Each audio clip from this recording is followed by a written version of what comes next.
Buddy, it's okay. I'm gonna keep it rated R this time.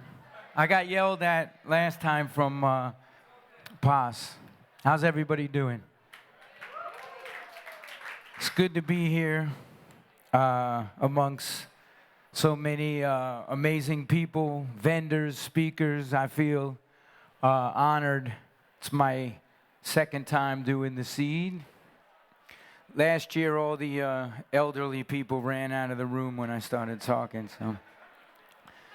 But I just had an amazing conversation with somebody from Mercy for Animals, and it's really about what my whole mission in life has become. And she said, "I want to thank you for doing what you do because." For so long, the whole vegan, raw foods thing has been a real elitist, and she said white elitist, movement. And I said, for the most part, that's right. $14 juices and everything else. How do people that are financially challenged get access to health and healthy food? And bringing that message to the people. That's why I got involved with the Healthy School Lunch Program, Family Dinner Night. Pick up some of their literature, check out what they do. It's amazing. And guys like Dr. Osfeld, raise your hand, Robert. If you all don't know him, he's on after me. I got to give this man props. He does get the street cred for what he's doing up in the Bronx, helping people to heal disease, not charging a dime. And I think that's awesome. We need more people like him to stomp out all the ills of society. And with that, I want to get going because my story is different than most, people that get into veganism and vegetarianism and raw foods and whatever. I mean, I've been doing this since 1981, 33 years now. I'm turning 52. But my story, like I said, is a lot different from everybody else. And I think, a picture speaks 1,000 words, so I'm going to show you a little slideshow and show you where I come from and then what I'm doing. So actually, this photo here is me in 1962 coming home from the hospital. That's my father. He was a professional middleweight boxer. And as you can see, that's my older brother hiding behind my mother. And the reason he's hiding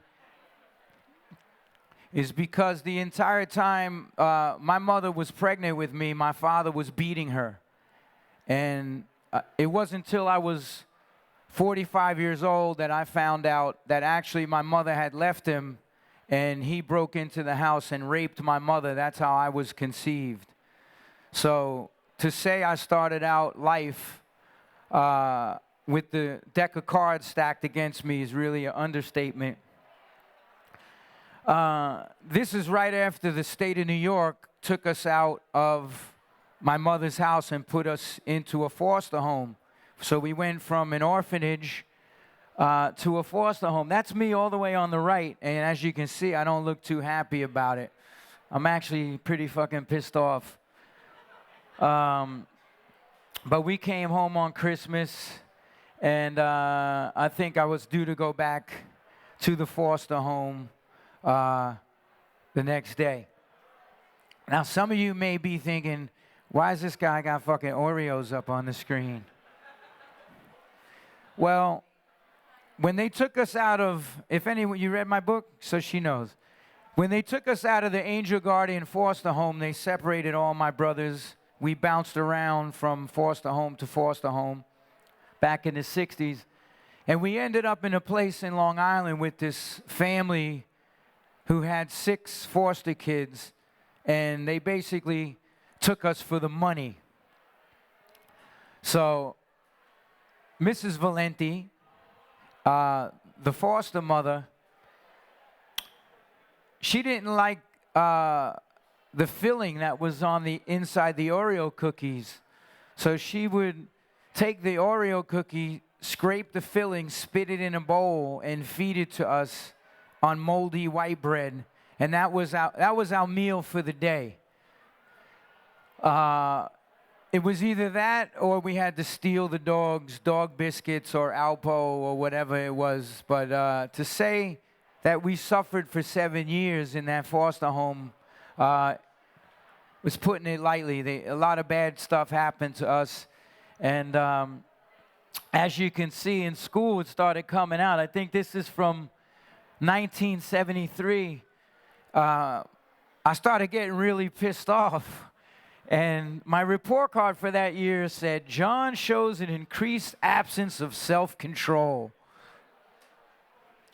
And I could benefit from a closer relationship with a male authority figure. Well, the only male authority figure that we had in that foster home used to beat the shit out of us.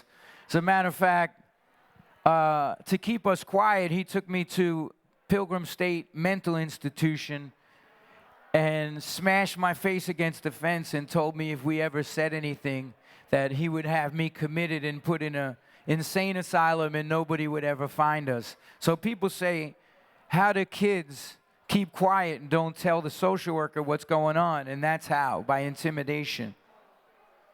So this is when things started getting serious. 1974, I started getting hair in places I didn't have before. The testosterone was kicking in. So then I ended up in Garden City, New York. And at that time, there was 2 bands that I loved and I wanted to be like. One was Parliament Funkadelic, and the other was David Bowie. I started getting into punk rock. You know, Iggy Pop, and just really kind of wild music. So in Garden City, if you know Garden City, it's a real white, preppy town. So we had kept a diary at the Valenti's for 6 years of everything they did to us. And finally, we handed in the diary, and the state of New York closed down that foster home and removed all the kids out of there. So they put us into this foster home in Garden City, and the McGowans told me they were rich. They actually, the father of the bank, the father was the president of the bank, and they were very wealthy. So for the first time, they were, you know, we were allowed to go in the refrigerator. We were allowed to take showers.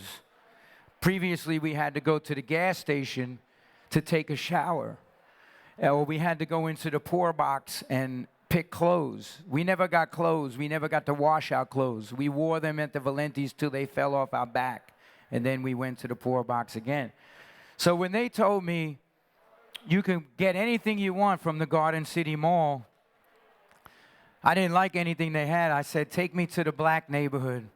So they took me to Hempstead. And I got platform shoes, silver pants, and I walked around Garden City. And the first day of school, none of their kids wanted to be around me. They all got sick that day. I had platform shoes, silver pants, a wild, like David Bowie type shirt, a David Bowie haircut. And the kids were just emptying out of the classrooms when I walked down the hall. Needless to say, we didn't last there long because they realized we were pretty fucked up kids. And they said, yo, you got to take these kids out of here. Because at the Valenti's, we had to steal money to survive. That's what it was all about. You learn how to survive. You learn how to live. You learn how to thrive by being a scam artist. So we kept that going, even though the McGowans were like, why are you stealing? We'll give you anything you want. We were like, I don't know. We just like to steal.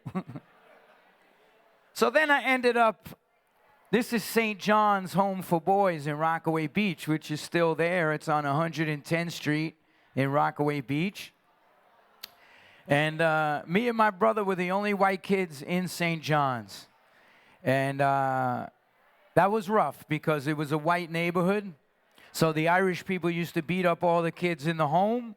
So the kids in the home used to beat up me and my brother, or try. Then we had to learn to fight. So I ran away from St. John's home, January 1977, went onto the street as a heroin mule. So this is the Lower East Side of Manhattan back in the 70s. I was on the streets in 1977. I was a heroin mule for junkies in Rockaway Beach. That's how I survived. Selling drugs, doing drugs, which eventually led me to this place. Has anybody seen Mike Tyson's one-man show? Right. Well, I saw it at the Beacon Theater, and he flashed this same picture up on the screen, and I yelled out, "B3, Mike." And Mike said, "I hear you." Because if you was in Spofford, you know that B3, that was the wing that I was in. And again, I was the only white kid in Spofford. And this was the place that they told you if you was a white boy in New York in 1977, I got locked up in 78, and they said, if you keep fucking up, we're going to send you to Spofford. So I racked up 3 cases, one for drug sales, another one, I broke into a pharmacy on 116th Street. I said, why buy from a drug dealer? I could go right to the source, rob a pharmacy. So I tried to break into the roof of this pharmacy, and the cops surrounded the place. The gig was up. Then I got caught selling angel dust in Forest Park in 1978. And the rule on the street was you don't snitch. I got offered a drug program if I snitched who I was selling angel dust for, or I'm going to do 18 months, 3 months in Spofford, 18 months upstate. I did the 21 months. I did like Beretta used to say, don't do the crime if you can't do the time. Well, I did the crime, and I stood up, I did the time. I didn't snitch. So yeah, Spofford was pretty rough. And from Spofford, I went to Lincolndale, which was a lockup upstate. And if anyone is seeing Scared Straight now, the first people to ever go to Scared Straight in the United States was Lincoln Hall. That's where I was. It was called Rockaway State Prison. And we were the first ones to ever go through the Scared Straight program in 1978 in New York. Took us to Rockaway. They took us to Fishkill, maximum security prison in Fishkill, New York. And basically tried to scare the shit out of you to not reoffend. But it doesn't work. The kids get scared for that day, but like me, when I got out of lockup, I had nothing to go back to. So immediately I went back to what I knew, the streets, started selling drugs again, got caught again. So while I was locked up, I got a home visit, and I started patching things up with my mom a little bit. And she was dating a Navy recruiter at the time, Ed McNulty. This was the end of 1979 when I got out. So my mom said, why don't you just come down and talk to Ed, see what he has to say? That was a picture of Lincoln Hall. I still make that face today. That's right before I got out of lockup.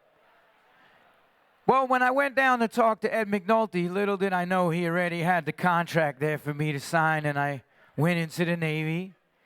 January 3rd, 1980, Great Lakes, 30 below zero. We nicknamed it Great Mistakes. And when I went to boot camp, this is a true story. I got out of jail. I spent about a week on the streets. Got arrested, went back to my mom, so they offered me this deal. I said, oh, let me, hang out a few months and, enjoy my freedom. It wasn't happening. They signed me up. Within days, I had to go to boot camp. So we went to Fort Hamilton. And at Fort Hamilton, that's Brooklyn, Bay Ridge. So I said, you know what? They sell angel dust over here. So me and my brother and 5 sailors that were going to boot camp went over and copped a bunch of angel dust. And I went to boot camp high on angel dust. And I got woken up at 3 in the morning with firecrackers and garbage can lids. And I was like, where the fuck am I? And this is actually graduation. So I graduated boot camp, started turning my life around. Went to Norfolk, Virginia. You know, my company commander told me about the Navy SEALs and all this, and I was like, yeah, that sounds like a lot of fun. I get to jump out of planes and shoot people. But that didn't last long. I got hurt and went to Norfolk, Virginia, and I started smuggling drugs. Went right back to what I knew. You see, because when I got out of lockup, they didn't teach me anything. So what did I know? Smuggling drugs. So in 1980, I was smuggling drugs on the United States ships. I was on the Arkansas CGN 41. I smuggled Quaaludes from Florida, garbage bags full. I went to Jamaica, and they took us down to the mess hall, and they showed us this video. And on the video, they said, all right, you're going to Jamaica. We want to warn you about a couple things. And they showed me a slideshow. And on the slideshow, they said two things. Basically, what I remembered was if you have sex with prostitutes, use a condom. And number two, stay away from the guys with the dreadlocks because they're going to try to sell you weed. Well, when I got off that boat in Montego Bay, the first person I looked for was the Rastafarians to get some weed. So I met this Rasta, and I always went by myself when I got off the boat. And so I said, he was eating this container of like greens and all this other shit. And I said, you know, what the fuck is that? What are you eating? And he said, this ital, if you eat this, you'll live to 120. So I tried it and spit it out because it tasted like dirt. But it was callaloo, seaweed, brown rice. So he took me up in the hills and went back to Jamaica a couple times. And I was smuggling in the wood carvings. They would carve out the middle of the statue, and, you know, I would smuggle the weed back. So after 2 times of doing that, I got popped in Norfolk by the cops. So I was awaiting captain's mast, and I was supposed to be locked up in the brig, but I had a medical emergency. They had to medevac me off the ship and sent me back to Norfolk, Virginia, and forgot to say that I'm supposed to be in prison. They got their orders screwed up. So one night, I passed by the Taj Mahal in Norfolk, Virginia, and I saw this sign that this band, the Bad Brains, were playing that night. So I said, all right, let me go check them out. And I didn't know who the Bad Brains were. But the club owner comes running outside and tells me, you got to see this band. You got to see this band. They were doing sound check. And I said, okay. He's like, no. You don't understand. They're black. Because it was a punk club. And I was like, oh, shit. All right. Because I was going to Max's Kansas City in '77, and I was into the punk stuff. So I went upstairs, and I got to see the Bad Brains do a song for sound check. Completely blew me away. And I was like, I got to meet these dudes and see what they're all about. So I went to talk to this guy right here, HR, the singer. Anybody know about the Bad Brains? Right. So HR starts telling me about vegetarianism and and all this amazing stuff. And their sound man, Jay Dublee, was into raw foods and like Gurdjieff and all this yoga. And I was like, yeah, that's real cool, but you guys got weed? So we smoked a ton of weed, and the Bad Brains singer, HR, said, we're going to meet again, I guarantee you. Well, one thing led to another in the Navy, and in the end of 1980, I went AWOL. And the first person that I ran into when I got out of the van on Avenue A was HR. And they were living 171 Avenue A, where they recorded their first album. And he was just standing there, like, smiling, like, Rastafari, like I knew it. And I moved in with the Bad Brains. And actually, they let me move in because there was a gang down there called the Hitmen. And if anybody's from the LES and you know about the Hitmen, they're called the Hitmen for a reason. They had one of the biggest cocaine, heroin spots in the entire United States. Well, they used to come into the punk rock studio where the Bad Brains lived and try to stab people. So I actually fought them. I got stabbed, but I fought them with a chain, and then they gave me respect, and they never came in the studio and messed with anybody again. But the Bad Brains gave me a job after that, working security for them, because their first tour was biker bars in the South, and the bikers didn't know that they were black. So they're like, we better take this dude. So HR said to me one thing. He said, you could come on this tour, but you cannot eat meat and you can't take any drugs.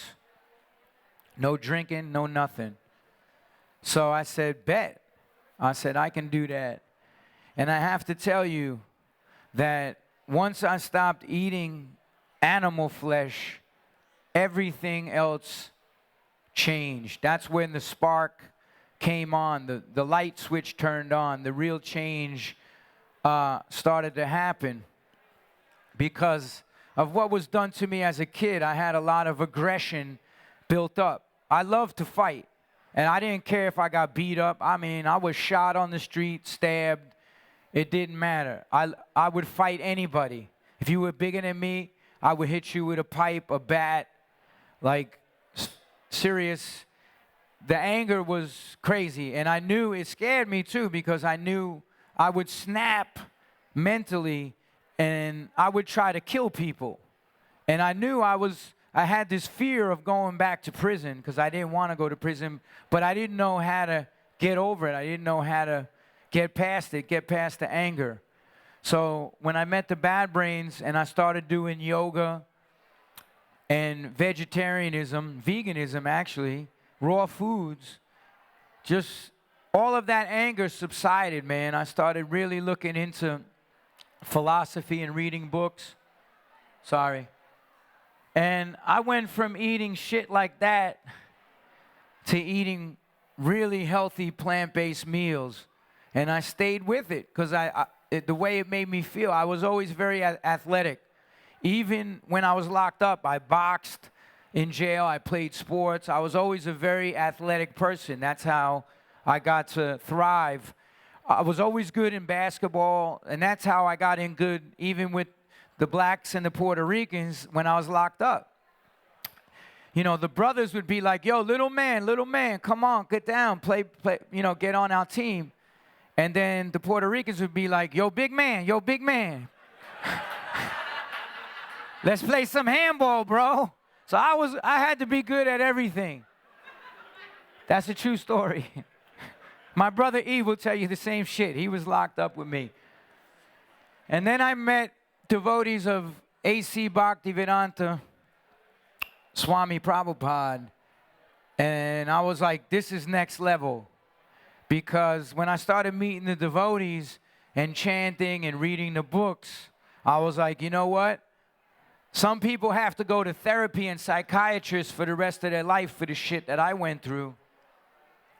But I didn't do that. I went and shaved my head and lived as a monk for 2 years in temples in Hawaii, New York, Puerto Rico, and really healed up from the inside out. Trained in martial arts and just ate healthy every single day, worked out every day, chanted every day. Then I left the temple, and with everything I was going through in the spiritual message, that's when the Cro-Mags started getting this album together called The Age of Quarrel, which in Sanskrit means Kali Yuga. That's the age we're living in. That's why you see everything so fucked up these days. It's the Iron Age of quarrel and hypocrisy. And the Cro-Mags started really getting big. We were opening up for Motorhead, playing Europe with all the biggest bands, selling out, the Beacon Theater, the Santa Monica Civic Center, huge places. 1981, even back in 81, I went on Saturday Night Live. And if anyone is familiar with the Halloween episode in 1981, where Fear played and we trashed the whole set of Saturday Night Live and made the front newspaper the next day, that punk rockers caused $250,000 worth of damage. I mean, I'm doing all this shit, and I'm on MTV, I'm traveling all over the world, and I'm still AWOL from the Navy. Which everybody knew it, but nobody snitched on me. There was still, before the 1-800 hot tips or whatever they got to snitch on people now.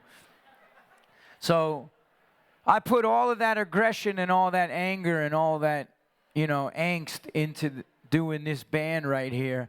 And the message that we had, which I learned from the Bad Brains, was 3 letters. PMA. Positive Mental Attitude. And HR taught me that no matter what you're going through in life, if you approach it with a positive mental attitude, you can overcome anything in life. So that's what we did when we went out. All that sex, drugs, and rock and roll shit is fantasy land. The people that live that life, they don't last. They don't continue playing music. I'm doing this now 33 years playing music. They don't last doing that. They're either dead, on their way to dying, or fucked up somewhere, like Ozzy Osbourne. Can't even put 2 sentences together. I love Black Sabbath, though, don't get me wrong. But I started training a lot, too, because being AWOL, you can't use your Social Security number, right? Because that's how they catch you. Actually, when they finally did catch me in 1995, because somebody snitched on me, they were like, how the fuck did you stay gone for 15 years? Actually, none of them wanted to do the paperwork when my lawyer brought me in, because it was like going to be a stack of fucking paperwork. They kept passing my case around to the next person in Norfolk. But I got a job as a bike messenger because you didn't have to use your Social Security number, and you can just give them any name. They give you a check cashing card, and you just go there. This is before the Big Brother crackdown on with the IRS and everything in this country. So if there's any agents out there. But, so I started riding all day. And the people I worked with, if anyone's familiar with a guy named Nelson Vales, you know who that is? He went from a bike messenger in New York to the 1984 Olympics on the track team. And he kept telling me, I was riding a girl's 10-speed that was like a half a foot too big for me. And he's like, if you got a real bike, you can make some serious money, man. So I went and bought a Nishiki Modulus, and that was my first racing bike. So I would ride all day, and then at night I would go and ride the park ride at 7 o'clock at night and train with those guys every single day. And I started getting in shape, and I started formulating later on as the 90s went on. What I started doing was writing. That's how I worked out all of my shit. So the first book, I started writing screenplays with Morgan Spurlock's wife at the time. And Morgan Spurlock and his wife kept saying, dude, the screenplay's out of control, these stories, and if you actually wrote a book, people would bug out on it. So I sat down for 7 years writing this book, Evolution of a Cro-Magnon, which is now a screenplay. But the first sentence I ever wrote for that book was the last night I remember about my father was the night we got taken out of the house. He broke down the door and beat my mother almost to death. And they took us out of the house. And I never stopped from there, and I worked 7 years on the book. And there was a lot of painful stuff that I never told anybody before, that we were sexually abused in the home and all this other stuff, because it's embarrassing to tell people that. But then my writing teacher, Robert McKee, said, it's not about what happens to you, it's what you do as a result of it. And I knew if I didn't tell my whole story, that the story would be incomplete. So every time I would get to that part of the book about what the other kids in the home, the older 17-year-olds was doing to me and my brothers, I would stop and literally break down crying for like a half hour uncontrollably. And eventually I was like, I gotta tell the whole story. And then the book came out, and we sold 10,000 copies on our own. My friend Todd Irwin put the book out. And there's quotes from Patty Jenkins on the back, who wrote and directed Monster. I mean, it's really become like this. Woody Harrelson's read it. Like, it's really become like this underground kind of, you know, like cult book that everyone's like, yo, did you read The Evolution of a Cro-Magnon? So we're not printing any more copies. You can download the, you know, the audio online, pure PMA. But, and then I just kept writing and performing. This is us at a big festival in Austin, Texas. I think that was South by Southwest. So we still keep performing and going out and reaching the kids. And that's one of the things I realized that has to be done, is how do we help the next generation of kids? How do we pay it forward and help these kids?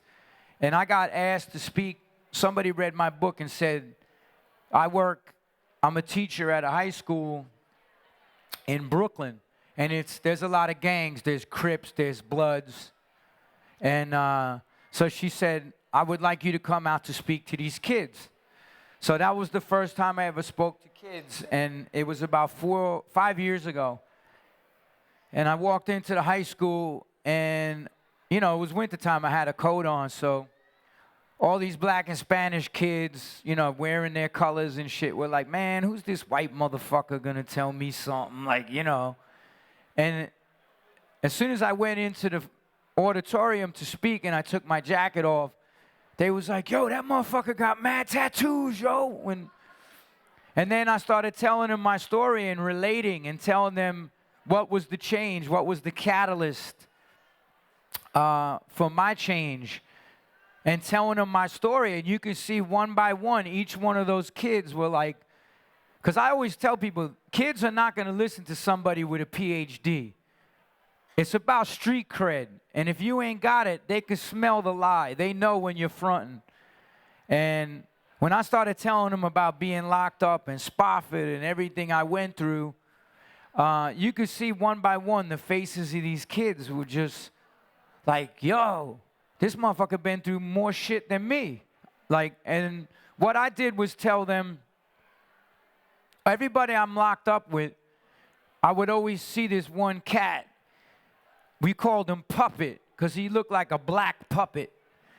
And I would see him on the LES, and he would always tell me about, oh, I seen such and such. Marty Higgins got murdered in Sing Sing, and this cat, Vinnie Miranda's doing 22 back-to-back life sentences. So everybody I was locked up with, it was either dead, dying, or locked up. And what I would do to reach these kids would bring my passport with me and show them working papers Brazil, working papers Japan, working papers Australia. I've been all over the world from where I came from, which was the street, to where I am now to inspire these kids. And I'll never forget, there was this one kid, and he was a real hard ass. You know, he was like, you know, coming all hard body on me, trying to be all like whatever. And little by little, I started seeing, you know, him looking, everything I was saying. So at the end of my talk, he stayed in the back, and I walked behind the whole class, and he goes, yo, man, let me ask you something. I really want to get into acting. You know, like, that's what I want to do. I want to be an actor. I said, well, if you seriously want to be an actor, I can help you out. And he was like, yeah. So I told him all about HB Studios, paid for a couple of acting classes for the kid, and helped him out. Now, I don't know if he pursued it because you can point somebody in the right direction, but then it's up to them. See, when people gave me the gifts, I took those gifts and I applied them to my life. And that's what I still try to do, is get out there and pay it forward and help the kids out there. And this book right here was the next book I just put out, which is, we did Meat is for Pussies, and we did another 10,000 copies of this book. So recently, just this year, HarperCollins picked up the book and put it out. And, you know, what this book is designed to do, and what it has been doing, is to help people to heal that ordinarily would never, ever read a book on veganism or plant-based or whatever. I mean, you got people eating shit like this. This is a macaroni and cheese bun, bacon cheeseburger. So this is what the average Americans, this is what's going on in America today. And, you know, this kid right here is 17 years old. So what you're seeing happening in America with the obesity and the disease and people not taking to this message, if I came out, the original title for this book was going to be John Joseph's Go Green Guide to Health, Longevity, and Nutrition. So thankfully, somebody with half a brain stepped in, Todd, and said, who the fuck are you, Dr. Oz? You're fucking John Bloodclot from the Cro-Mags, motherfucker. They don't want to read that book from you. So I said, okay, well, we got to come up with a title. And I was training at the gym one day, holding mitts from my friend. He had a fight coming up. So I'm telling him, you know, you gotta stop eating all this meat, man. The acidity in it, you know, it's causing you to take longer to recover and everything else. You gotta go alkaline. You gotta go on a plant-based diet. You gotta go on a vegan diet. So this like dude with a mullet and tiger stripe 1980 fucking workout pants was like, yeah, every vegan I see looks like a fucking pussy. And I was like, what? So I'm like, you want to get in the ring, motherfucker? Like, so he's like, what? And he passed on that offer. But so I told Todd, and I was like, dude, this guy told me vegans and vegetarians are pussies. He's like, you got to throw it back in their face. He's like, that's what you got to call the book. Meat is for Pussies.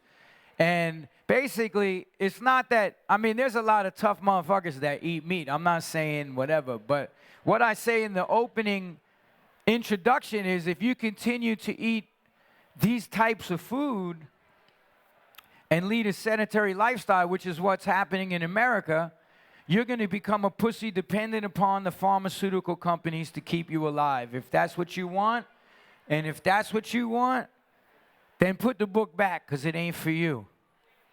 So, little by little, more and more people started reading this book.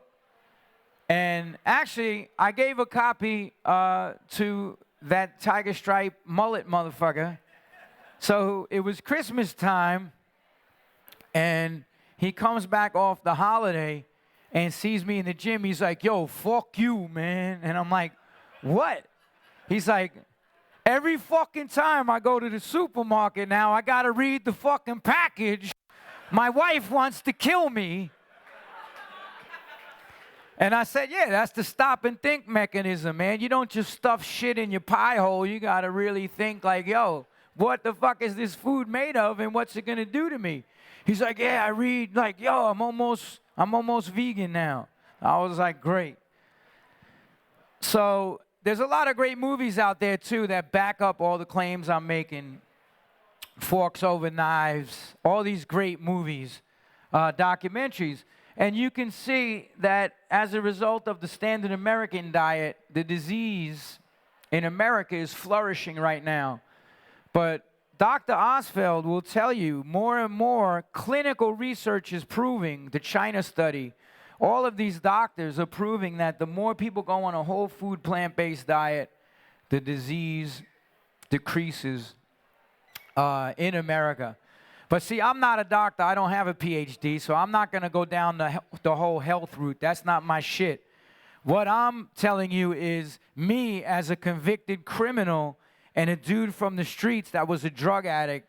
I mean, I even relapsed in the 80s and started robbing cocaine dealers and, got shot at with an AR-15, 50 rounds into a house where I was staying. I mean, it takes a lot, like, for a knucklehead like me to finally, wake up and change. But the more I started being around positive people, like Rip Esselstyn, the Engine 2 Diet, I just got to speak at Whole Foods. They picked out of a bunch of people, submitted stories, and every year they do this brown bag lunch, and they picked me to speak to the staff. And it was all like, he was real nervous about saying the title of my book to all these like female executives. John wrote a book, and it's called Meat is for Pussies. But, the thing is, once they got to hear my story and how going on this diet and this whole path changed my life, they could get past the title. And that's what a lot of people slam the book. The media won't fucking touch it. I mean, as a matter of fact, I just did NPR, All Things Considered, and like, because I fucking went out against Monsanto and the drug companies, my whole fucking interview got cut. Find out who the fuck is backing that whole shit. It's the Gates, who fucking own millions of fucking dollars worth of stock in Monsanto. So the thing is, they were able to get past the title of the book. And just recently, we just played, that was my first Iron Man at 50 years old, 49, 50 years old. I completed 2012, and we played a show the night before in Philly to 1,200 people. And if you ever seen a hardcore show, I mean, I've had my fucking teeth knocked out. Dudes come on stage and like put you in headlocks and punch you in the face, and then you punch them back, and they're like, yeah, man, thanks. So the shit is buck wild. We're playing the Afro Punk Festival, by the way. Yeah, we're white, but we're on the Afro Punk. They know what's up. But that's a free show. And so we played a show the night before, and I had a broken bone, stress fracture in my foot. Came back from Philly, did not sleep a wink, 95 degrees in August, and I completed the New York City Ironman in August of 2012. Because really what I'm trying to show everybody and the kids is if you apply your mind to something, no matter what obstacles are there, you can overcome anything. So that was a big deal for me. I'm still doing Ironmans. I did Cabo. I got Florida coming up November 1st, and I'm racing for the Children's Tumor Foundation. And if anyone saw Vice, the Munchies thing and that I did, I'm like, yeah. So I'm holding a knife, and I'm like, I used to fucking stab people on the Lower East Side with these fucking things. Now I'm cutting up vegetables. I'm like, just kidding. And then I'm like, no, I'm not. But a TV executive saw my shit, and it's like, dude, we have to do a show with you. So now we're doing I guess what you call a reality show, except it's going to be real motherfucking reality, not this bullshit that they're fucking dumbing down this country with, all this fake Kim Kardashian bullshit and the rest of them. It's going to be about healing people and helping kids. And just recently, I just played in Houston, right? And the last time we were in Houston, these gang members from MS-13 or some other gang down there, Mexican gang, they beat this dude down really bad with a club with nails in it, and they were hitting him in the... I stepped in and, like, broke the shit up outside our show. And I actually had a confrontation, and then one of them threatened our drummer, and I was like... So we just played back in Houston like a month ago, and all these gang members came to the show. So after the show, they came up, and I'm talking tattoos all over the face, the whole shit. So I thought, oh, all right, here it comes. I'm going to get fucked up now. So they all come up to me, and I'm like, you know, getting ready because I'm going to go for mine anyway, even if I get beat up. But they're like, yo, man, we read your book, bro. We're vegan now. I lost 50 pounds, man.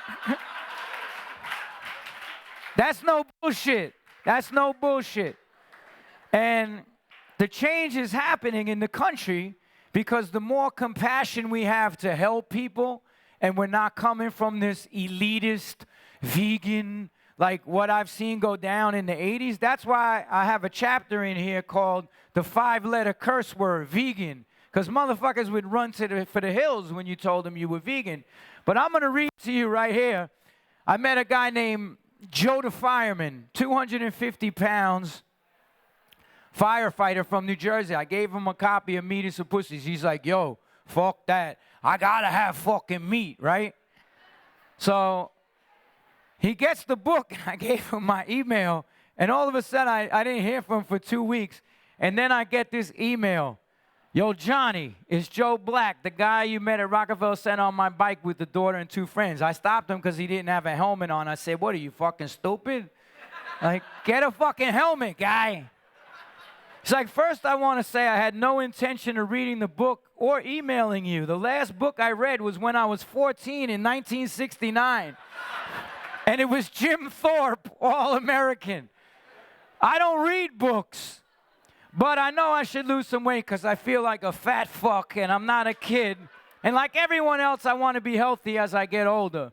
So I started to read the book you gave me. And as all the book queers say, I couldn't put it down. And he spelled couldn't, C-O-U-L-D-E-N-T. That's how I knew he wasn't lying. He don't read books. When I first met you, the first thing you said was, I need a helmet. Then you said you were a vegan, and me, like a big asshole tough guy, said, I need meat. Well, I'm almost done reading the first book I read since 1969. And what I'm getting out of it, I figured was a tough guy like me, but I realize now that I'm one of the biggest pussy fucks that you ever met.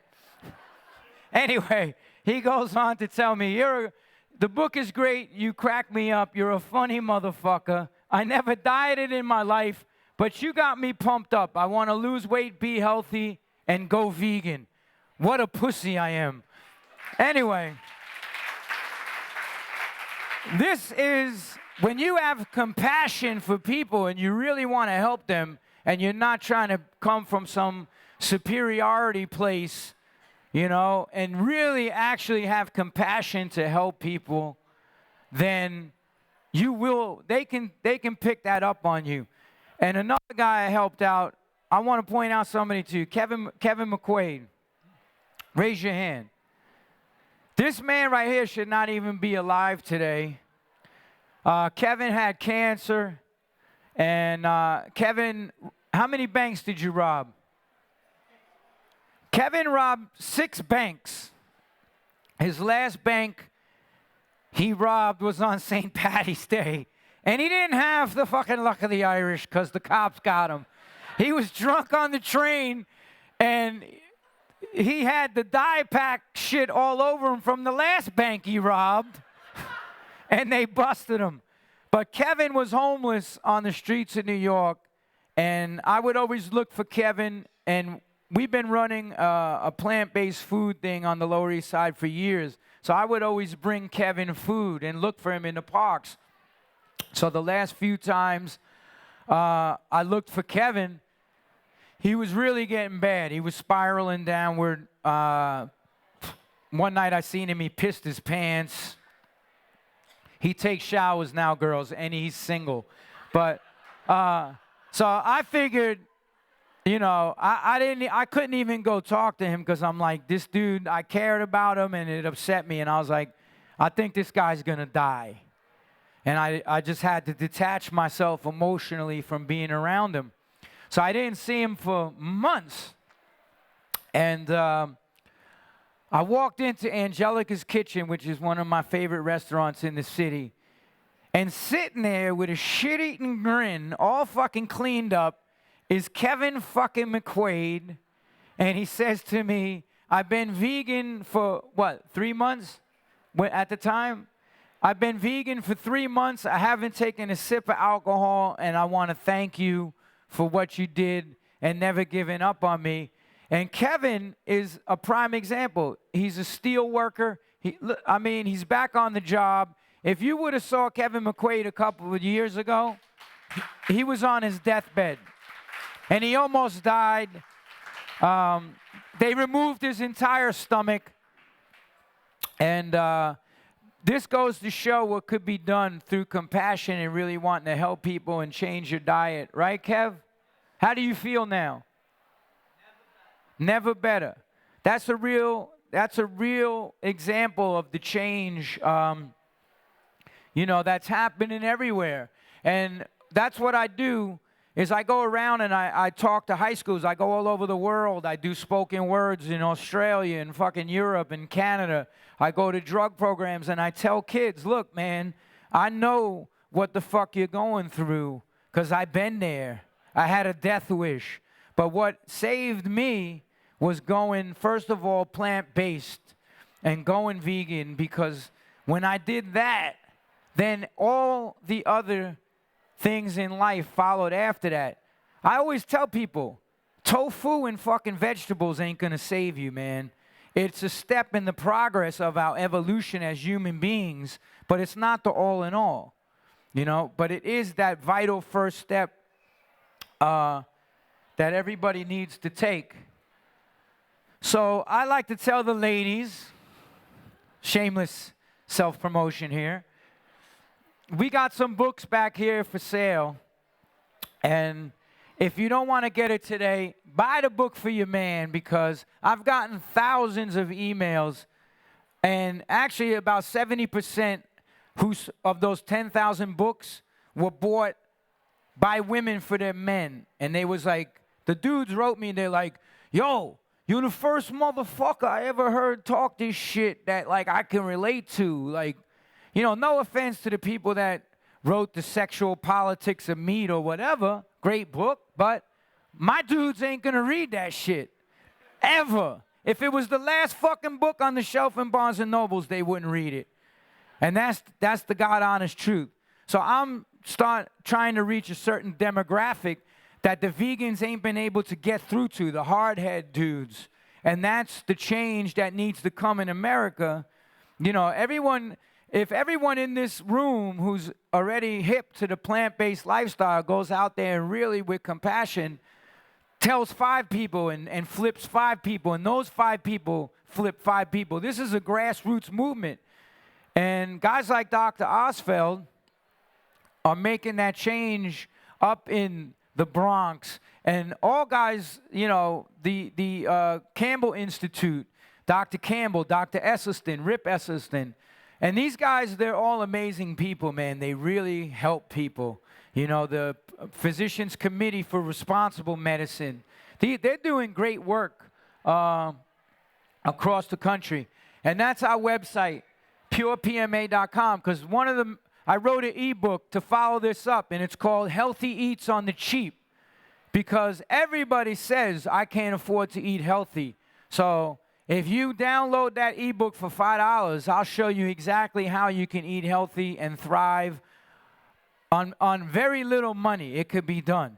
You have to apply yourself. It's where you want to allocate your funds. You want to buy medication and make these pricks from Big Pharma rich, then go ahead. But if you really want to heal yourself, there's a way to do it. So we have books and T-shirts in the back.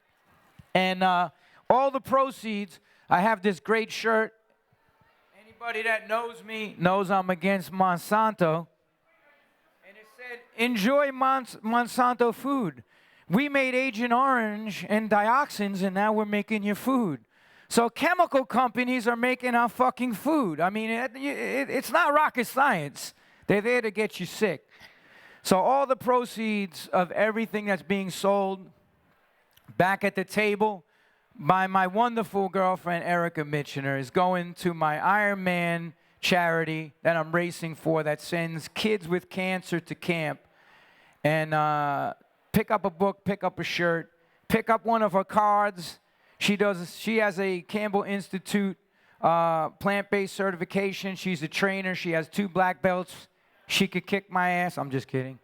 But anyway, it was a pleasure coming here today. I want to thank everybody. And stick around, because Robert Osfeld, the rock star of the Bronx, is going to come up and rock your world. Thanks a lot.